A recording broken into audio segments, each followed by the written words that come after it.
নেশার করাল থাবা প্রতিরোধে অন্যতম হাতিয়ার হোক ফুটবল। এতে যুব সমাজ নেশার আসক্তি থেকে বেরিয়ে আসবে।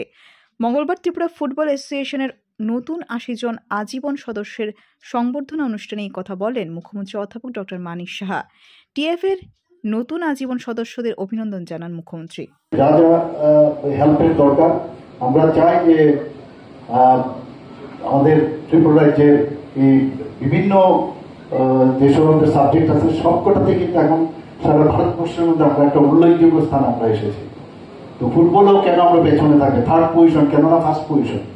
জিমন্যাস্টিকে যদি ধরতে পারি, আগে আমাদের সুইমিং এরও কিন্তু খুব ভালো নাম ছিল ত্রিপুরাতে, হকিতেও ছিল এরকম। তো আমরা এগুলো চাইছি যে আরো যে বেস্ট থেকে বেস্ট যেটা হয় সেটা যদি করা যায় তাহলে এই যে ড্রাগ এডিকশনের প্রবণতা তারা বলেছেন তাতে ইয়াং জেনারেশন তার থেকে কিন্তু অনেকটা বেরিয়ে আসতে পারে।